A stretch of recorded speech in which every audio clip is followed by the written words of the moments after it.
Let me ask you something. Have you noticed that buying a home in America right now feels less like the American dream and more like a game of financial Russian roulette? Because here's the truth that the banks, the realtors, and the mortgage brokers don't want you hearing right now. Certain housing markets across this country are not just slowing down, they are structurally broken, and the cracks are spreading faster than most people realize. We are sitting at a historic crossroads. Interest rates have stayed stubbornly elevated. Insurance companies are fleeing entire states. Remote work, the magic carpet that lifted so many markets in 2021 and 2022, is being rolled up by corporate America. And the buyers who stretched every last dollar to get into a home at peak prices? They are quietly running out of runway. Today, I'm taking you on a tour of 10 American cities where the math has stopped working, where the gap between what homes are listed for and what buyers can actually afford has grown into a canyon, where foreclosure activity is climbing, inventory is piling up, and the smart money is already quietly heading for the exits. We are going to cover all corners of the country, the Sun Belt, the Midwest, the Mountain West, and beyond. And I promise you, number one on this list is going to surprise you. It is a city that got lavished with national media attention just 3 years ago as the hottest market in America. Now it is turning into a cautionary tale. Also, pay close attention to number 5. It is a place that millions of Americans move to for affordability. And ironically, affordability is exactly what it has lost. Before we dive in, if this kind of straight talk, no fluff real estate content is your thing, hit subscribe and drop a comment below. Tell me which city you think is the biggest bubble right now. And share this with anyone you know who is thinking about buying property in 2026. They need to see this. Let's get into it. Number 10. Cape Coral, Florida. We are starting on the Gulf Coast of Florida, in a city of canals and waterfront homes that went from a sleepy retirement destination to one of the most hyped real estate markets in the country almost overnight. During the pandemic, Cape Coral exploded. Out-of-state buyers flooded in, remote workers arrived from the Northeast and Midwest, and prices nearly doubled in under 3 years. But here's what happens when a market runs that hot, that fast. It gets fragile. And fragile is putting it nicely. The insurance situation here is nothing short of catastrophic. After Hurricane Ian tore through Southwest Florida in 2022, insurers didn't just raise rates, many left the state entirely. What that means for homeowners here is that insurance premiums have surged by over 40% in some cases, with many residents being forced onto the state's insurer of last resort, Citizens Property Insurance. When you add that to an already stretched mortgage payment, the monthly cost of owning a home here becomes untenable for most working families. On top of that, inventory has exploded. The number of active listings here has surged dramatically compared to just 2 years ago. The frenzied market where homes receive dozens of offers in days is completely gone. Days on market have stretched out considerably, and price reductions are now standard operating procedure rather than the exception. The investor community, which poured money into this city during the boom, is now looking for the door. Short-term rental demand has softened significantly as travel patterns normalize.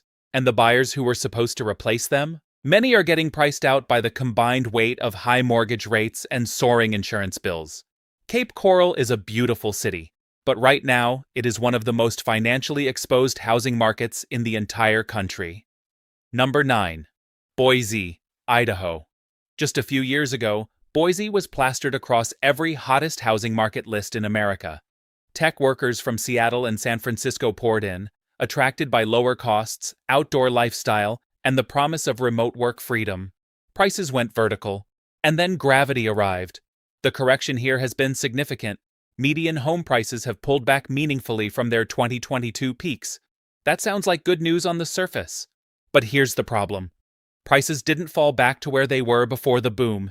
They fell to a level that is still dramatically higher than what local Boise incomes can comfortably support. What you have now is a market stuck in no man's land. Prices are too high for local buyers, and too low for out-of-state investors who bought at the peak and are now sitting on losses. The result is a stagnant market where homes sit, sellers hold unrealistic expectations, and buyers wait on the sidelines. Permit activity for new construction has fallen sharply, which tells you that developers see no near-term demand coming. The local tech job market, which was supposed to sustain this city's premium pricing, remains thin compared to major metros. And with offices calling remote workers back, the geographic premium that made Boise attractive has shrunk. This is a city that got ahead of its own economic fundamentals, and 2026 is going to be a reckoning. Number 8. Memphis, Tennessee. Memphis is on this list for a very different reason than the previous two. This isn't a city that overheated with pandemic money.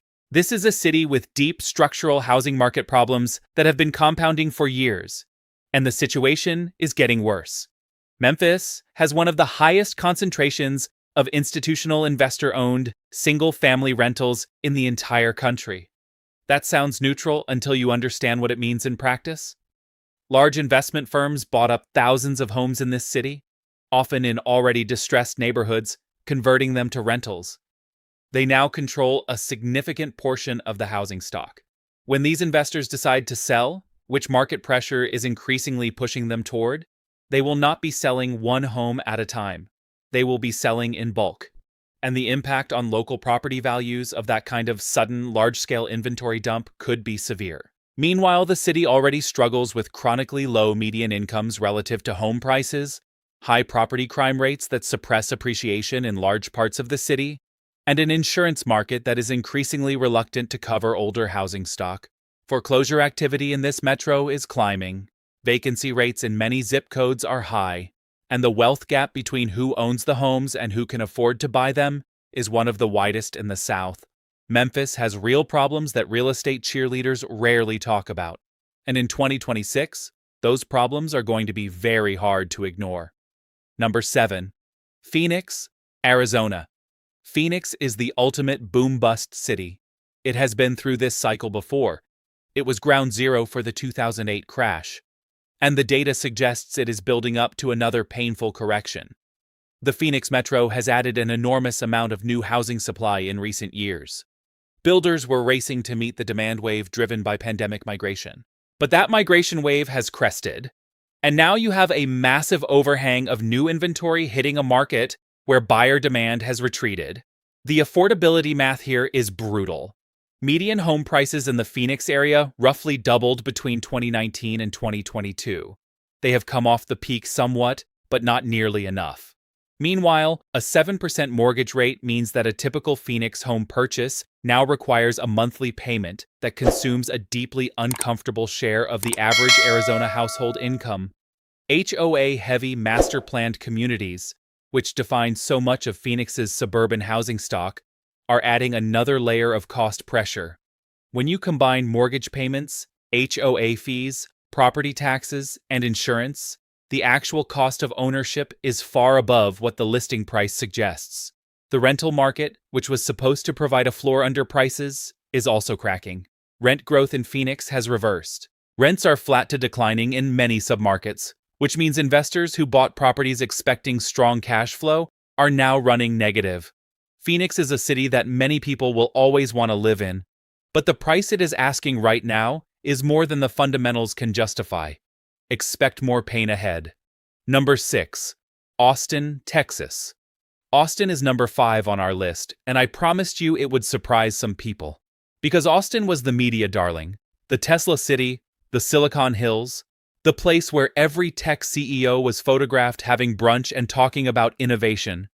And it has gone from the hottest market in America to one of the most oversupplied. Here is what happened.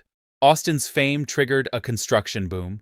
Developers flooded the market with new supply, and at the exact same moment, the corporate relocations that were supposed to sustain demand at those elevated prices stalled out. Tesla's expansion plans moderated. Oracle, which made a big splash moving its headquarters to Austin, never delivered the employment surge that boosted local housing demand the way people expected. The result? Austin is now one of the metros in America with the most significant inventory overhang. Active listings have multiplied. Days on market have stretched dramatically, and price cuts are everywhere. Meanwhile, property taxes in Texas are notoriously high, one of the highest effective rates in the country, and there is no state income tax to offset them as a household budget item. When you combine elevated property taxes with a high mortgage rate and a purchase price that is still above pre-pandemic levels, the monthly carrying cost of an Austin home is genuinely staggering. The tech layoffs that rippled through 2023 and 2024 hit Austin hard, and the city has not yet found the next engine to replace the momentum it lost. Austin will be great again. But first, it has to work through an enormous amount of excess inventory and reset to price levels that its actual local economy can support. Number 5. Jacksonville, Florida. Florida shows up twice on this list because Florida's housing market is facing a dual crisis that is unlike anything seen in other states. A mortgage affordability problem on top of an insurance availability problem. Jacksonville was marketed heavily during the pandemic as an affordable Florida alternative. No state income tax, warm weather, cheaper than Miami or Tampa, and buyers came, prices rose. The affordable alternative became considerably less affordable. Now, the same insurance catastrophe that is hitting Cape Coral is battering Jacksonville too. Major private insurers have either exited Florida or dramatically raised rates. Citizens Insurance, the state backstop, is under enormous financial pressure. And FEMA flood insurance costs, relevant for a waterfront city sitting barely above sea level, are rising significantly under the agency's updated risk rating system.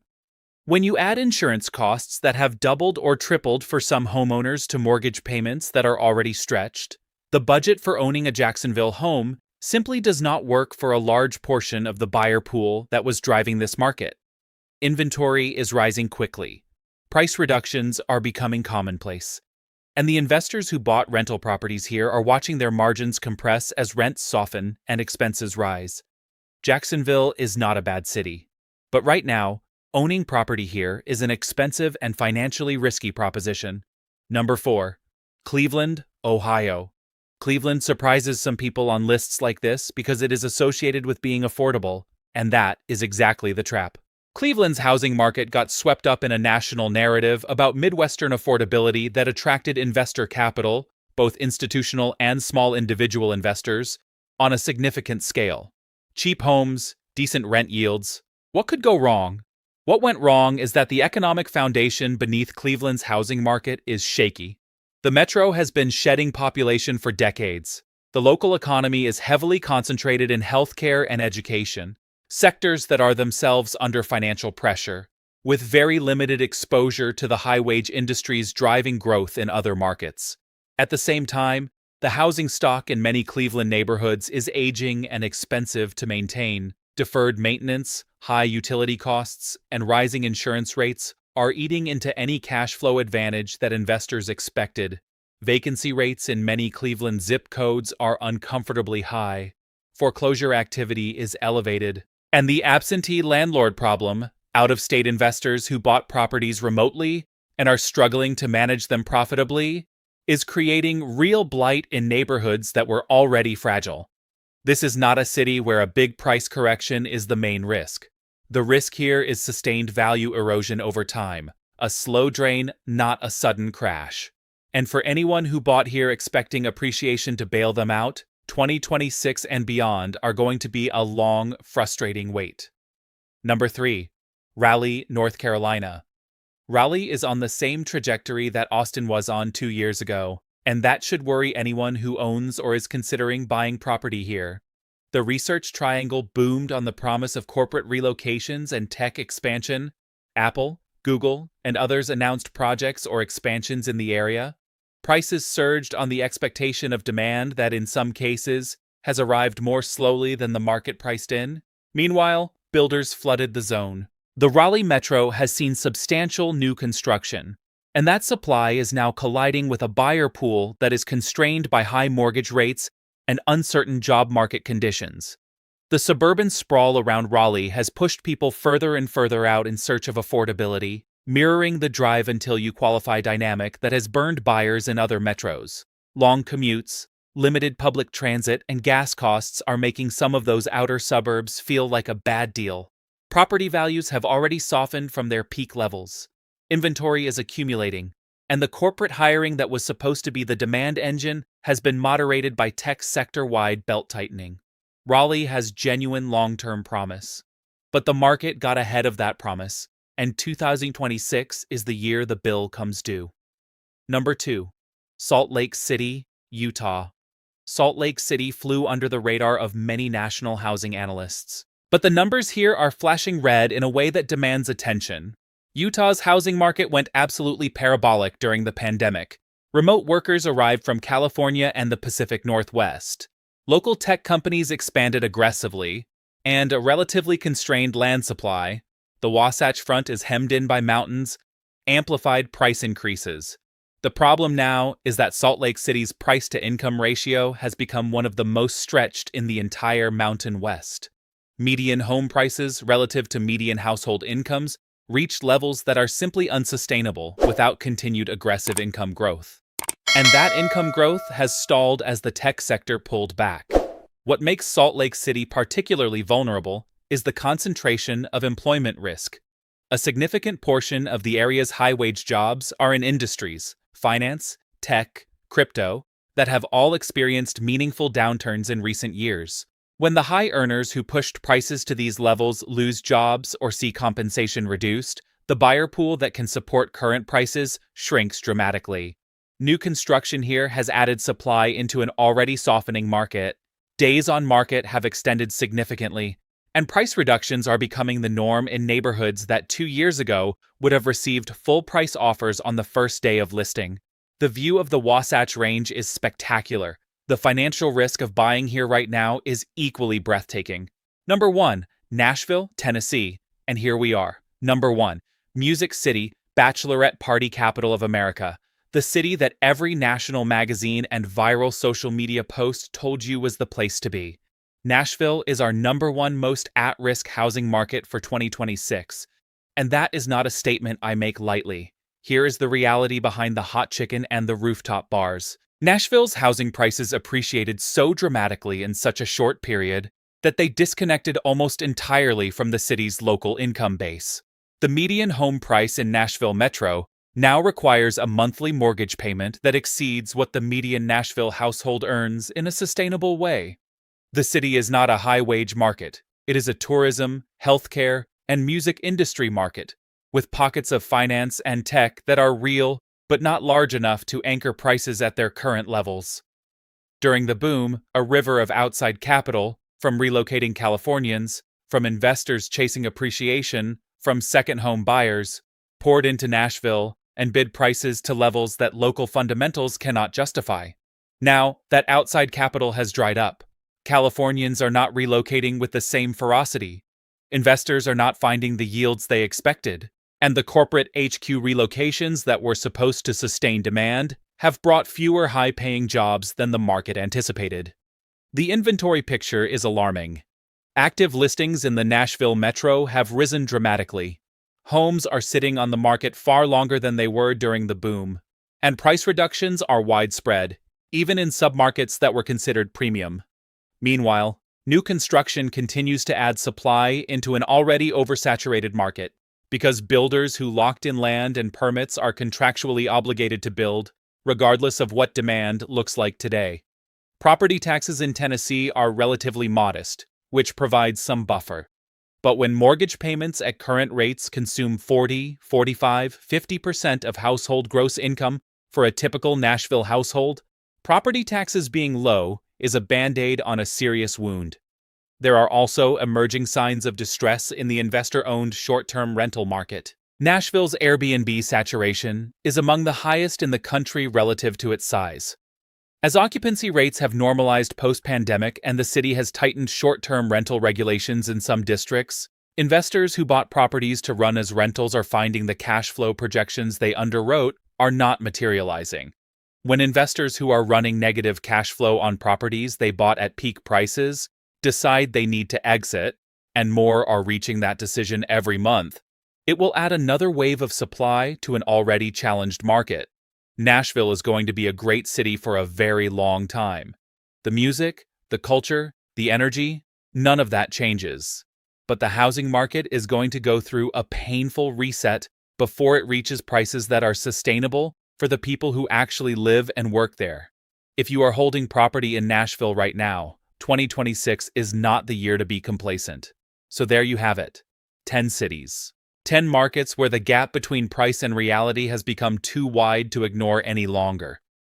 The common thread running through every single one of these markets is simple. Prices went up faster than incomes, faster than job growth, and faster than the fundamentals could support. Easy money, pandemic migration patterns, and investment speculation pushed valuations to levels that require a perfect set of conditions to maintain, and conditions are not perfect. This does not mean every homeowner in these cities is going to lose their home. It does not mean every market collapses tomorrow. Real estate corrections are slow, they are painful, and they are uneven. But if you are planning to buy in any of these markets in 2026, do the math honestly. Look at what the actual monthly payment will be, including taxes and insurance. Compare it to what you earn. Ask yourself whether prices need to rise for your purchase to make sense, and if the honest answer makes you uncomfortable, trust that discomfort. The best time to learn from a housing market bubble is before you are inside of it. If this video gave you something to think about, leave a like, drop a comment, and share it with someone who needs to hear it. Subscribe for more real talk about what is actually happening in American real estate. Stay informed, stay careful. I'll see you in the next one.